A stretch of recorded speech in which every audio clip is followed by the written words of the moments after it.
Si vous vivez du côté des Bouches-du-Rhône, vous n'avez pas échappé à la pénurie de carburant qui a frappé 42% des stations du département il y a environ un mois. Depuis 7h ce matin, cette station-service marseillaise réquisitionnée est littéralement prise d'assaut. Agents de sécurité et policiers sont mobilisés.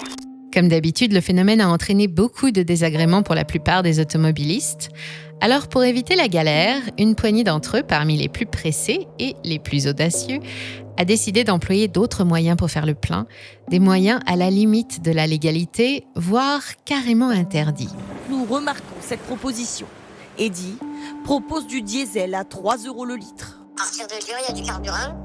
Alors moi, chaque fois que je redescends, chaque fois je prenais 20, 40 litres. Si j'ai pris ça, c'est parce que justement, je voulais pas rester bloqué. Une vente de particulier à particulier qui s'explique par l'absence de carburant. Oui, je pourrais le refaire. Bien sûr, c'est interdit de remplir les jerrycans d'essence. Pour rappel, remplir un jerrycan d'essence en pleine période de pénurie est passible d'une amende pouvant aller jusqu'à 150 €.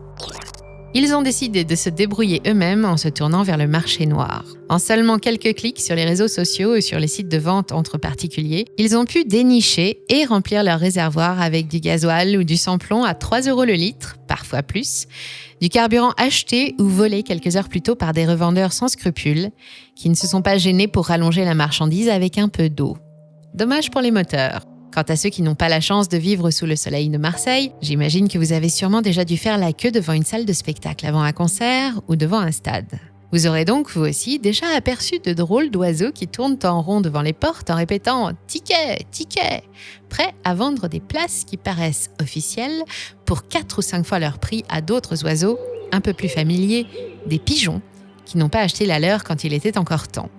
Dommage pour leur compte en banque. Sur le marché noir, on trouve de tout, ou presque. Des produits en pénurie ou soumis à des réglementations strictes, comme des carburants ou des billets pour le stade, mais aussi du tabac, de l'alcool ou des médicaments et d'autres produits totalement interdits, des armes, des articles contrefaits, des données piratées, des animaux sauvages, des drogues et même des organes ou des êtres humains. Aujourd'hui, je vous emmène faire un petit tour dans les bas-fonds de l'économie. Nous allons ensemble jeter un coup d'œil à la taille, aux acteurs et aux clients qui animent le marché noir et observer ses effets sur notre société en 2023. Mais juste avant de plonger dans ce monde parallèle, je tiens à vous parler de notre partenaire NordVPN, l'un des meilleurs VPN sur le marché pour sécuriser votre connexion et débloquer des contenus inédits et pas encore disponibles dans votre zone géographique en géolocalisant votre connexion dans d'autres pays. En ce moment, via notre lien exclusif, vous avez droit à 4 mois offerts sur les abonnements de 2 ans. Avec NordVPN, protégez vos données et votre anonymat grâce à un chiffrement de qualité et sécurisez vos connexions sur les Wi-Fi publics. En plus, NordVPN bloque les sites malveillants, comme les sites utilisés pour des attaques par phishing, ainsi que les publicités intrusives et les trackers web qui collectent vos données personnelles, tout en vous protégeant des virus et malwares lors du chargement de fichiers. Ne manquez plus vos films, séries et compétitions sportives préférées, même à l'étranger, en changeant d'emplacement virtuel. Faites aussi des économies avec NordVPN en profitant de prix plus avantageux sur vos avions, hôtels, réservations de voitures, abonnements mensuels et même vos jeux vidéo en les achetant depuis une autre zone géographique où les prix sont plus bas. Optez pour le pack avancé et bénéficiez de NordPass, le gestionnaire de mots de passe ultra sécurisé qui stocke vos identifiants et cartes de crédit en toute sécurité, tout en vous alertant si vos données sont compromises. Alors n'attendez plus pour profiter de l'offre exclusive de 4 mois offerts en cliquant sur le lien en description ou dans le commentaire épinglé. Vous pourrez dès à présent protéger jusqu'à 6 appareils avec un VPN rapide et facile d'utilisation. Et en plus, vous êtes satisfait ou remboursé dans les 30 premiers jours. Un grand merci à NordVPN de soutenir notre chaîne.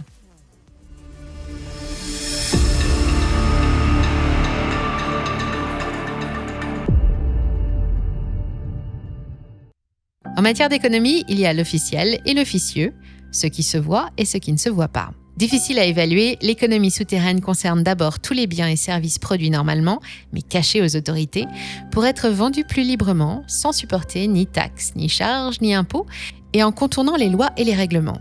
Ils peuvent être liés à la nature même du produit, comme pour le tabac, les jeux de hasard, l'alcool ou les dérivés du cannabis, qui sont tous soumis à des restrictions, mais absolument tout est susceptible de se retrouver sur ce marché parallèle, ne serait-ce que pour échapper à la TVA, aux charges patronales ou à l'impôt sur les sociétés, ou encore parfois pour spéculer. Un des principaux facteurs de représentation, c'est la pénurie. L'année dernière, ceux qui avaient une PS5, de la moutarde et de l'essence étaient les rois du monde. Ça peut prêter à sourire, comme ça, mais c'est tout de suite plus inquiétant quand ça concerne des produits stratégiques comme les semi-conducteurs, des produits alimentaires ou des spécialités médicales vitales en tension. Si vous les achetez en dehors des circuits officiels, vous prenez de gros risques. La marchandise peut avoir été volée, contrefaite, modifiée ou être de qualité douteuse. Les contrôles sont impossibles et en cas de problème, il n'y a aucun recours. Bref, je déconseille. Mais on n'achète pas du Doliprane en République tchèque par plaisir. Souvent, le recours à l'économie souterraine est motivé par la situation. Les acheteurs sont attirés par la disponibilité et les prix.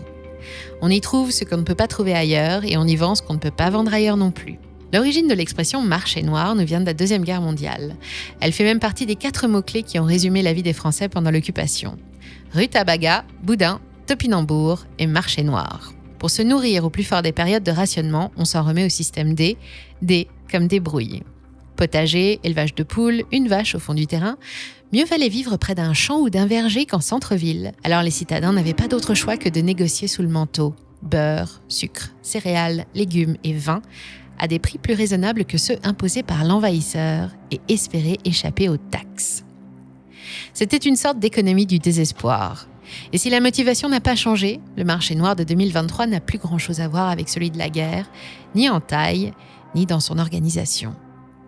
En ce qui concerne le plus gros des échanges au XXIe siècle, le bouche à oreille entre voisins n'est plus la norme, on ne se donne plus rendez-vous sous un pont à l'abri des regards.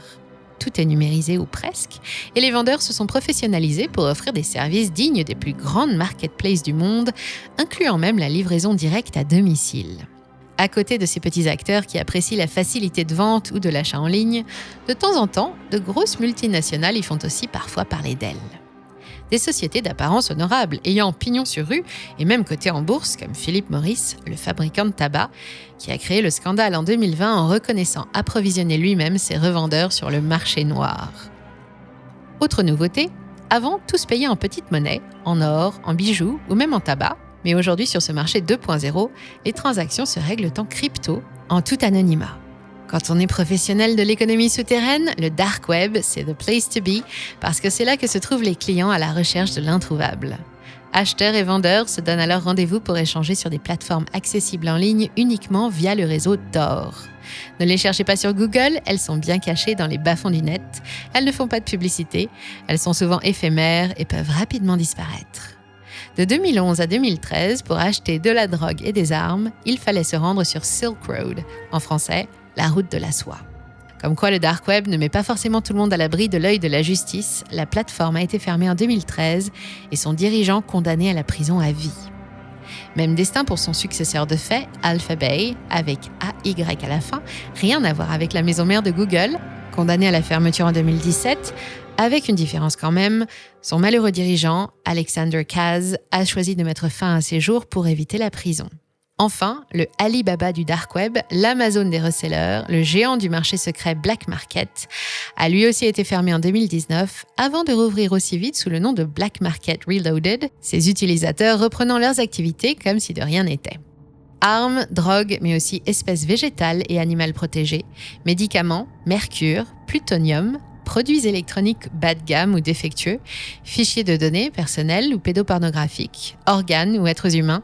Quand on descend dans le dark web, il faut malheureusement s'attendre à trouver tout ce qu'on vient y chercher.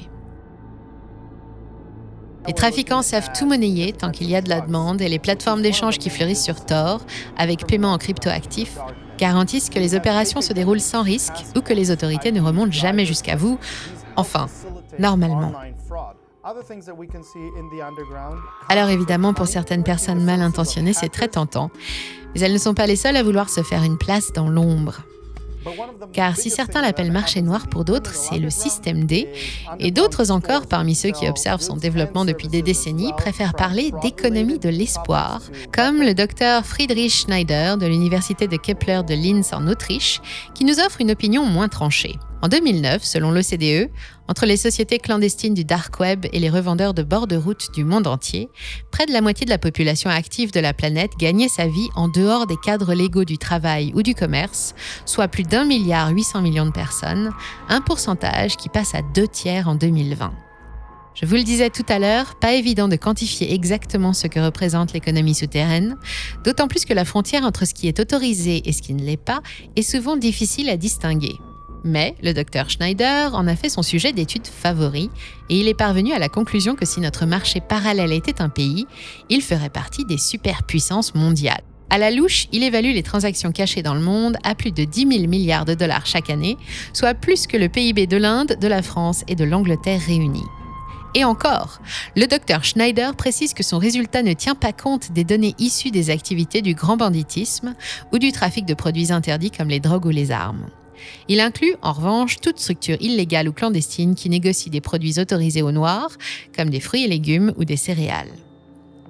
Dans la plupart des économies développées, particulièrement dans les pays du G7 et en Europe, les conséquences de cette économie souterraine sont connues et combattues.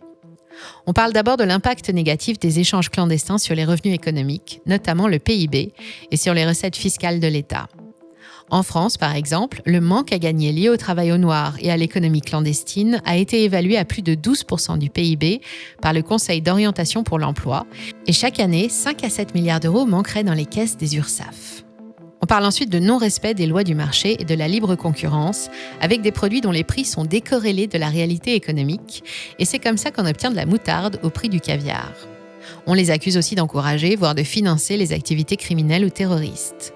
Enfin, on évoque les nombreux risques liés à la santé des personnes et à la sécurité des biens. Des produits de moins bonne qualité, non contrôlés, peuvent évidemment mettre des vies en danger, surtout quand on parle par exemple de lait maternel en poudre, de Viagra, de carburant ou de disjoncteurs électriques.